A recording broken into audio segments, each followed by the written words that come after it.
Faith. By definition, it's something that is felt with strong conviction without tangible evidence of its existence. Many claim to have it, but how do we attain it? It can't be held. It can't be sold. But it can be passed down. Faith is invaluable to those who feel it. How is it that this belief can unite us regardless of our differences? It's because of conviction, that feeling inside that links so many, from the far corners of the earth to the closest reaches of our neighborhoods. Faith is all around us. Faith springs from a glorious past forward to a promising future. The faith that those who not so quietly defeated rivals and redefined record books would inspire their brethren of today to reach such epic accomplishments. And all along, there are those who cheer. In their minds, they envision. In their hearts, they believe. And because of that, they are simply known as the faithful.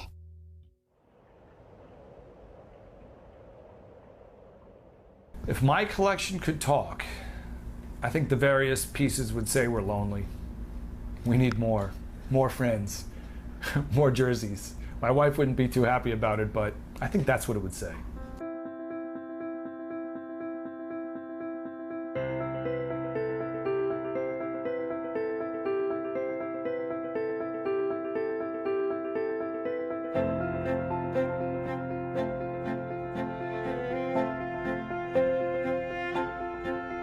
Well, I was born and raised in New York. I went to college, Colgate, and graduated in 1989. And from there, I had a chance to move to San Francisco in the summer of 1989.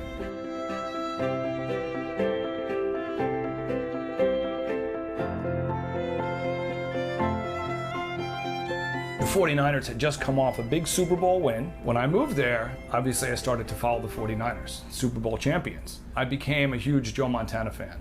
And that's kind of where my love of the 49ers started.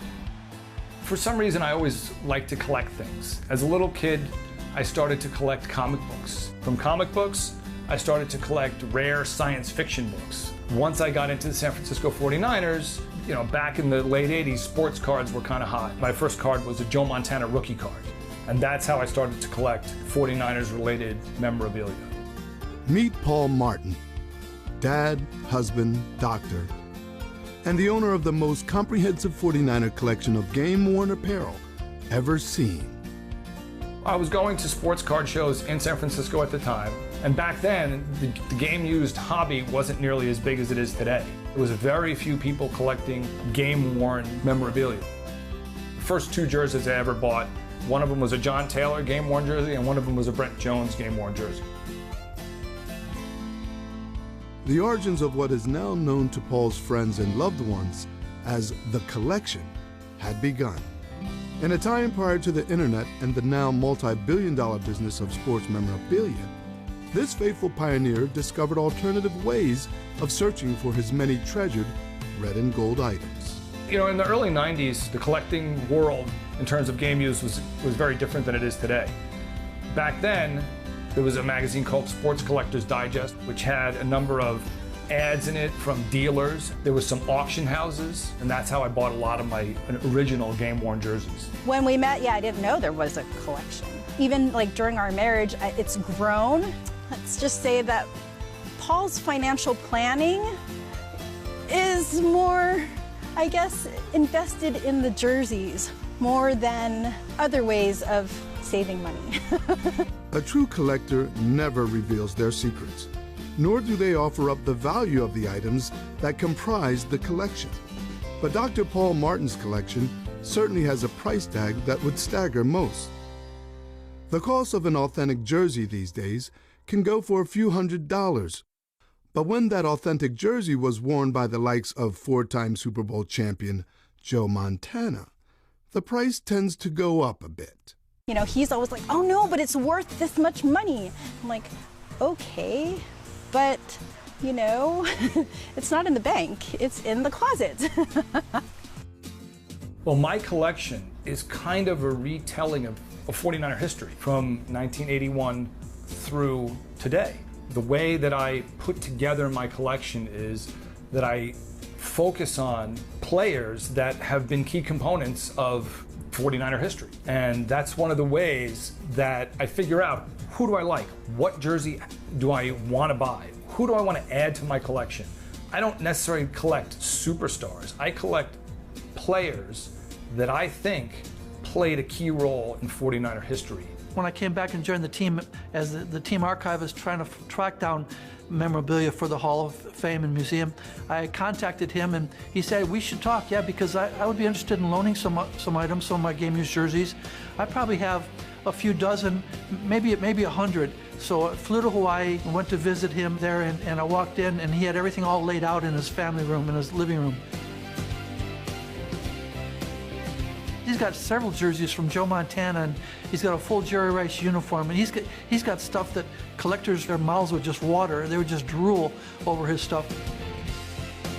I have something that, brings me closer to the team. And what better way to do that than actually owning a jersey that was worn by a player on the field in an NFL game? The collection has a mind of its own. Once it's started, it's kind of in perpetual motion outward. I'm happy when I'm always adding things. When packages are coming in, I'm a happy guy. I don't really sell anything. I think the last time I sold something was 1999, and I still regret it to this day.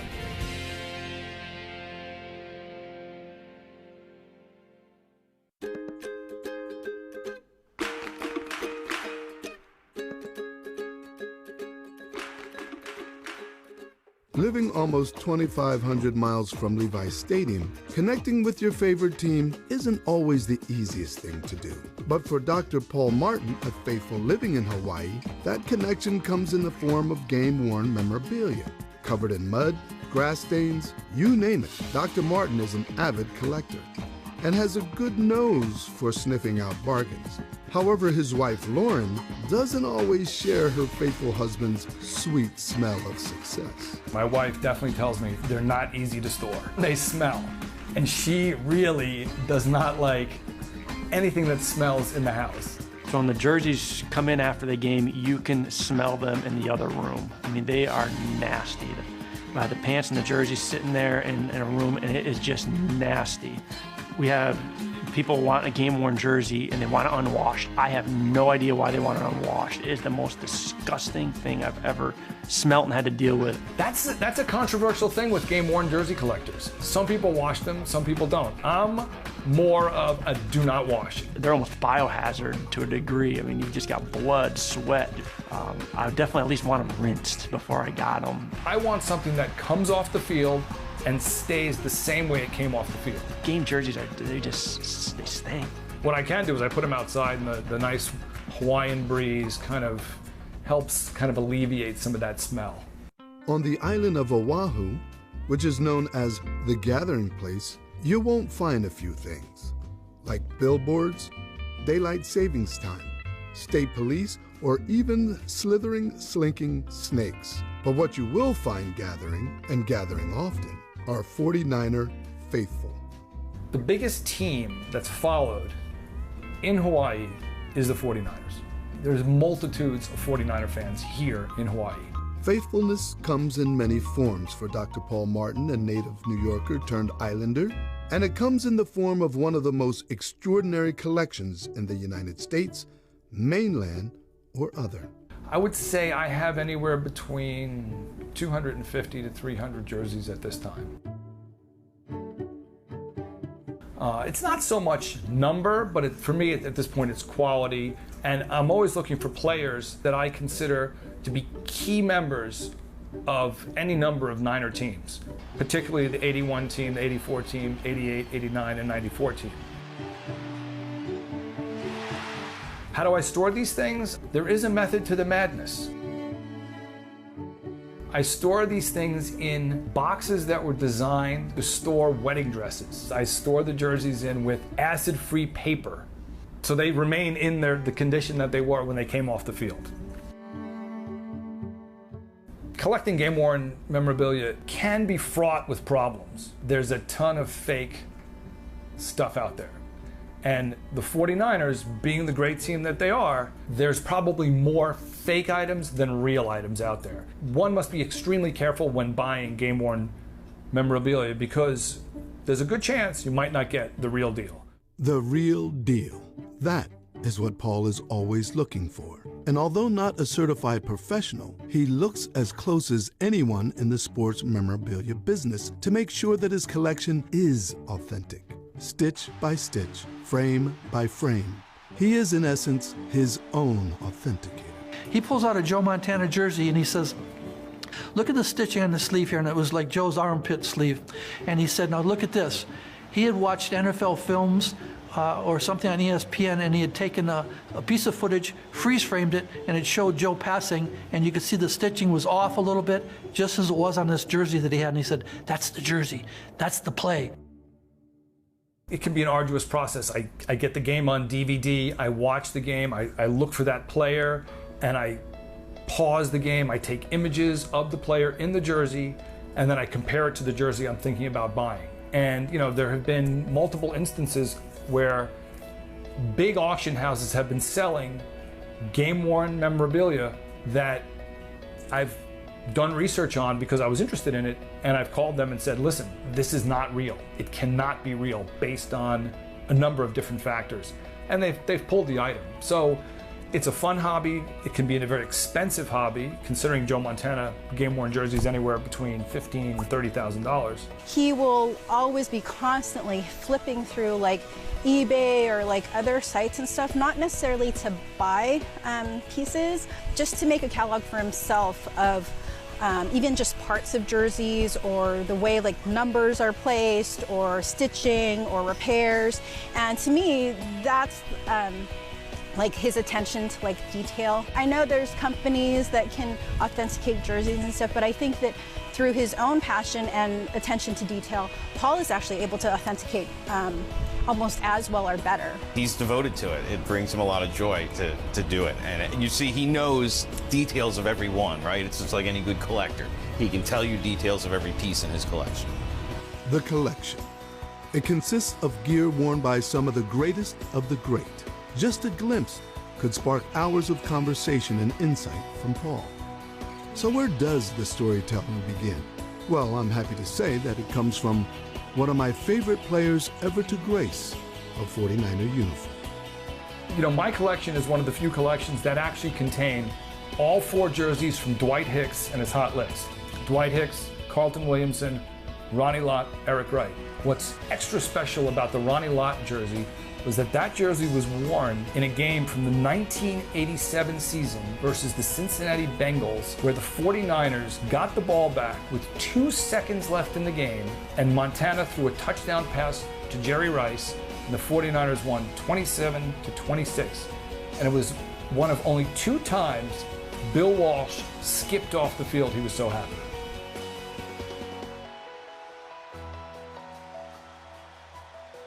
That Montana jersey was from the 1988 season, worn against the San Diego Chargers. In that game, Montana threw a 96-yard touchdown bomb to Jerry Rice. That jersey is one of the few Montana jerseys that actually comes with a team letter, which was typed up by the equipment manager at the time, Bronco Hinnick, and signed by Bronco, attesting to when it was worn.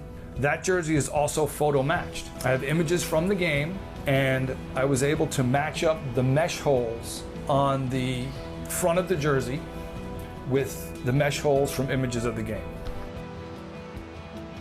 The Rice uniform was from the 1994 season. It's a playoff uniform. I have the unwashed game-worn jersey, the pants, the socks, and the cleats. I was offered the helmet, but I'm not a helmet collector. My wife would kill me if I started to bring dirty, smelly helmets into the house. All of it's autographed, and the jersey is also photo matched. The complete Jerry Rice collection. He's got a whole, I guess he wore it that day. You don't have the underwear though, right? Just the uniform? That's pretty cool.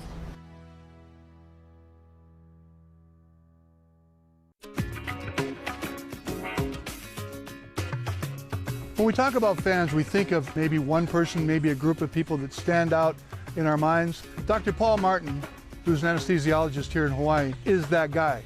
He's a 49er faithful poster guy for the state of Hawaii. One of the reasons why I moved to Hawaii in the first place, my dad's side of the family's from here, my grandparents lived here, my aunts and uncles lived here, so it was almost natural for me to come here after medical school. It's a magical place. If you like the ocean, if you like the outdoors, it's a big attraction. Not that many people can say that they're raising their child on North Shore Beach. You know, it has the greatest surfing in the world, you know, with the Triple Crown of surfing is right in our backyard. So Hawaii definitely is a special place for me and my family.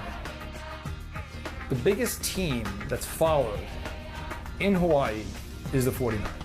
There's multitudes of 49er fans here in Hawaii. In fact, that's one of the reasons why I moved here, because I knew that living here, I would be able to watch most 49er games in the days before the NFL Sunday Ticket on regular TV. One of the other places I interviewed was Indiana, and you don't get too many 49er games in Indiana. I was a 49er faithful through and through. Although it's clear that Dr. Paul Martin, a collector of game-worn apparel, is incredibly faithful, he is not alone in the Aloha State when it comes to his allegiance. The state of Hawaii boasts a multitude of 49er fans. But regardless of the fandom, it's undeniable that distance can affect how one connects with their team. For Dr. Paul Martin, his faithfulness is merely a jersey away. For me, why I like game-worn jerseys is because it gives me a connection to the player, connection to the game.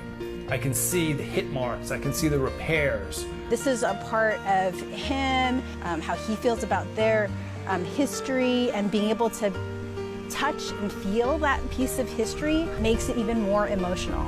That emotion Paul feels for his team spills over to his son. That faithfulness has already rubbed off, and Paul's love for his team is reflected in Kai.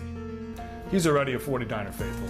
One of his first articles of clothing was a 49er onesie. So since day one of his life, he has been a 49er faithful.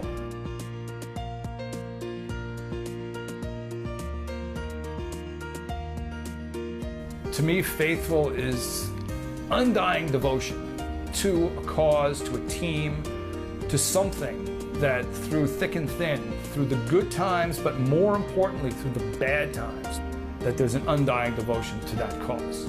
These questions still stand. Will that one-of-a-kind collection be passed down? Will that undying devotion be contagious in the Martin family? And will Kai take over where his devoted dad left off? I'm hoping that he follows in my footsteps, and he's already a collector. He loves collecting Matchbox cars, marbles, and shells.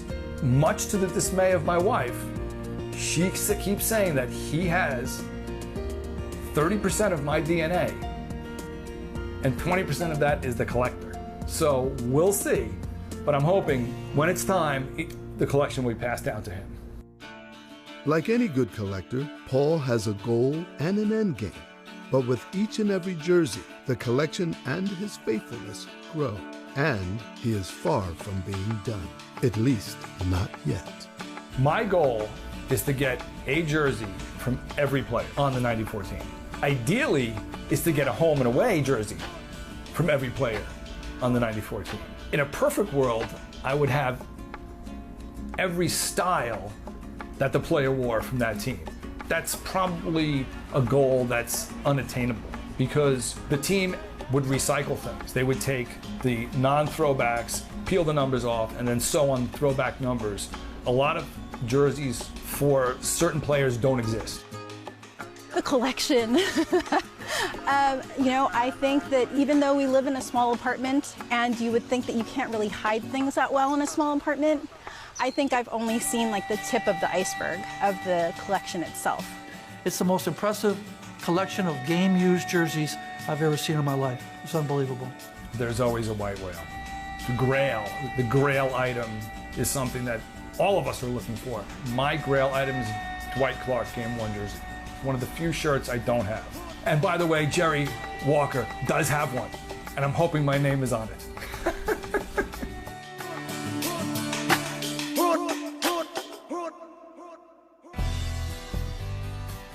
Members of the faithful, as you can see, we love telling a good story. Trust us to share yours by reaching out to 49ers Studios at fns@49ers.com.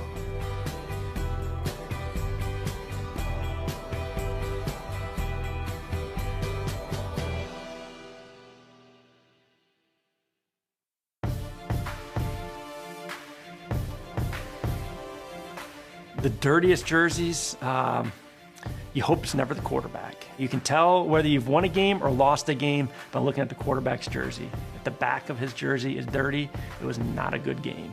You can tell when Frank's had a really big game because his jersey will come in dirty and sweaty, and just his numbers will have marks on it and everything like that, and you can tell Frank's had a good game. The defensive linemen will have some dirty jerseys because they'll be the ones hitting linebackers. They're the ones hitting, so they're driving someone into the ground, making a tackle, that their shoulder areas are going to have ground in dirt and stains and grass and everything like that. So they're probably the dirtiest ones just because of what they got to do on the football field. But there's certain positions we can tell whether we win or lose on how that position group's uniforms look after a game.